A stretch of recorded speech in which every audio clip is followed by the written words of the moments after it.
I grew up in America. That's no secret. You can tell by the way I speak. I built my life there. My family's there. I have almost 40 years of memories there. But after living in the UK for some time now and experiencing a different kind of social fabric, especially around family and community, something shifted in me that I can't unsee. I understand America in a way now I could never have understood while living in it. And more than that, I feel it differently. Now, it's no secret the American political climate didn't change overnight. It didn't start with one election or one politician or one news cycle. Certainly, certain figures accelerated these changes, but these were already embedded within the culture. The roots go back much further than where America is right now. And to understand why things feel so fractured now, you have to go back to where it came first. Now, everyone knows that in the United States, independence is the central myth. You leave home at 18, you figure it out, you don't depend on your family too hard, and you definitely don't depend on anyone else. Your success is framed as self made, even when we all know it's not. In reality, most successful people have a safety net of some sort, be it financial, emotional, generational. The exceptions make headlines because they're exceptions, not because they're the norm. Now, it doesn't mean that all American parents don't love their kids, but there is the unspoken expectation that adulthood starts early, support tapers off really fast. And that model worked decades ago when the economy was able to keep up with the culture.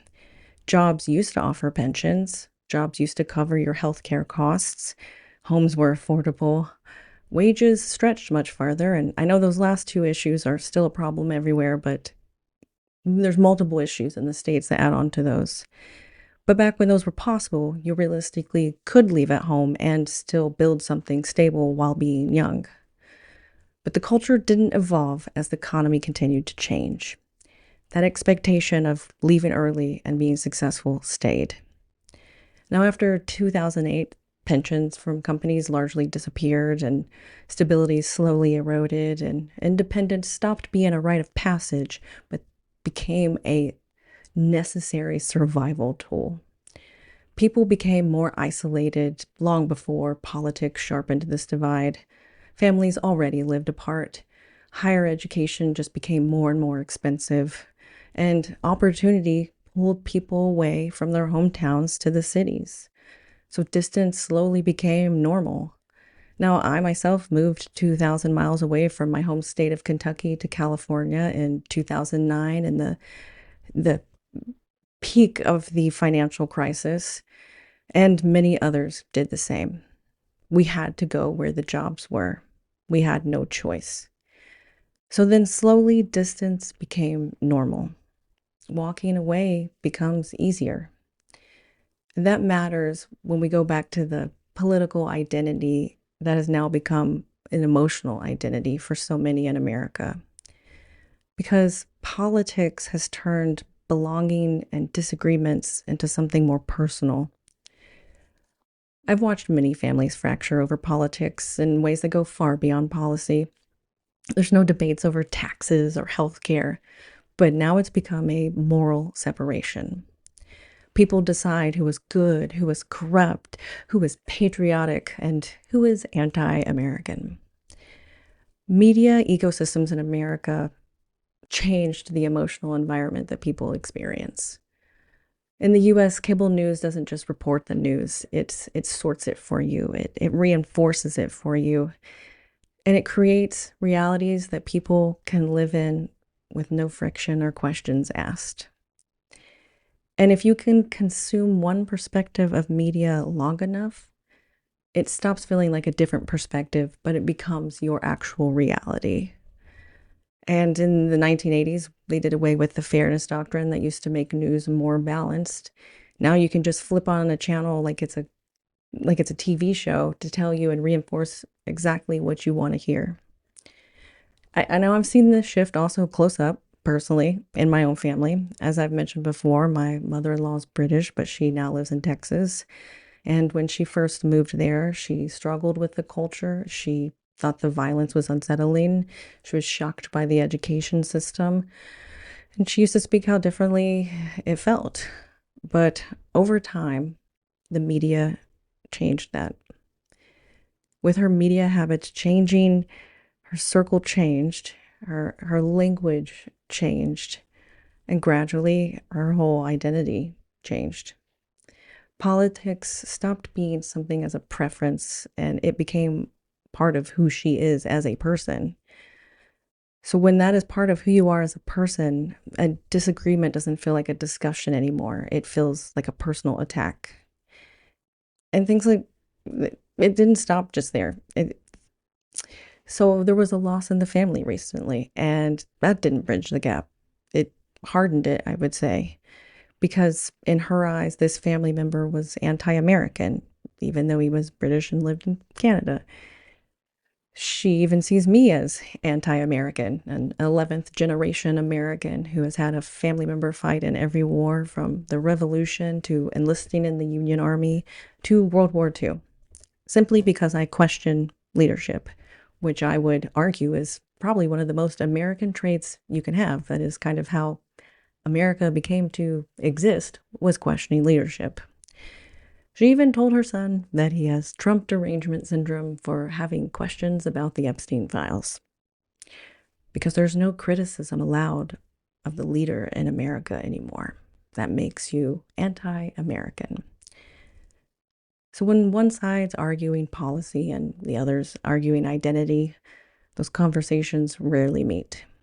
Because when media and belonging and identity are all so tied together, they don't just shape anyone's opinions, they shape their reality. And when someone is in that little reality, anything outside of it is hostile and misguided, even when they're family. And there's another layer, I think, of this that doesn't get discussed as much. It's the personality aspect. Some people build their entire identities around the certainty of being right, of being strong, of being morally clear. And when your sense of self is tied into that, any information that challenges it it's not just neutral, it's threatening. And when accepting new information could be admitting that you were wrong or misled or you were morally invested in someone extremely flawed, the brain wants to protect that. So the facts get reframed, contradictions get filtered out so that your story and your identity can stay the same. Now, another example is my racist uncle, who has never changed his worldview no matter what reality has thrown at him. Multiple marriages, repeated patterns, and the same certain ending every time. Politics didn't create his personality, it just gave his personality a place to call home. So, in the US, this has fused with media. Identity and who you are is uniquely the same in an incredibly intense way. Because in America, you're rewarded for confidence, for standing your ground. And when that's the case, challenging that makes you feel like you're losing your mind. Now, every culture has tribal lines, class, religion, politics. Obviously, the UK has them too. They just express themselves in a different way here than in the States. Living here, I've experienced something completely new. People challenge each other without it feeling like betrayal. There's more comfort in saying, I might be wrong, or I didn't see that way. And while facts are still debated, they're more often treated as like a shared reference point rather than personal attacks. That difference changes how disagreements feel, and it changes how families are able to hold together.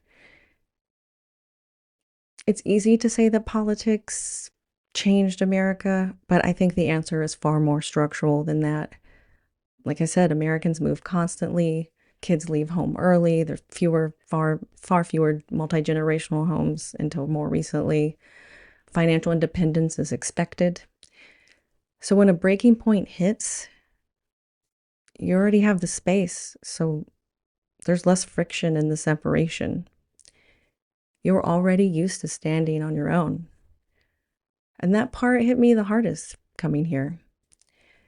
In the UK, families seem to stay interconnected longer. Just because you're an adult doesn't mean you're not part of daily life. And the support flows both ways. It's not just parents and kids, it's the whole family. Communities seem to count on each other in a way that's not seen as transactional like America. Disagreements can happen, but the structure holds. In America, disagreements are an exit ramp. Honestly, it's an easy way out when you already have distance. Now, I left home at 18, not because of politics, but because that was what was expected of me and I wasn't given a choice. You grow up, you get out, you survive. You're a baby bird just pushed right out of the net. You have to go.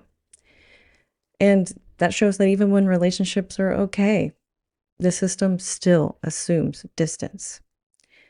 So when people ask me here why families split so cleanly in the States, the answer isn't just politics. Again, it's that structure, it's economics, it's the media hard. It's identity, it's self-identity. And political figures just amplify all of this.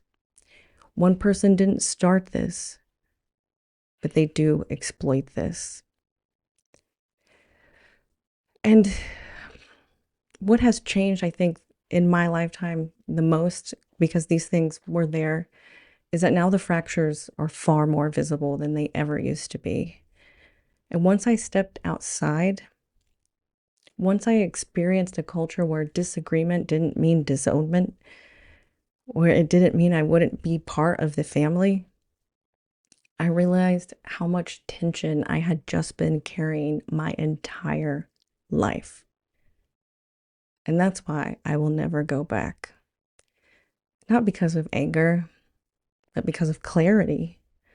America is still my home, and it will always be my home. But once you feel like you're part of a family, once you feel like what stability and connection and community can look like somewhere else, you just can't unfeel it. When my family here calls me just to check in, or when I'm invited to events just because, when they've gone out of their way to help me settle into a new country, in a completely new place, when you know that you're just thought about, that kind of belonging changes you. Being here showed me a vision of family that I thought only existed in movies. Something steady and something real. And once you experience love as a two-way street, you can't pretend it didn't reshape everything you are. Here, I've just experienced something different. And I'm very lucky and happy to have done so. So thank you all for listening to me go on this self-reflective rant after being here for a while and thinking about how all of this has made me feel watching it from the outside. Thank you. If you want to see me experience this beautiful new old world, subscribe, and I'll see you in the next one.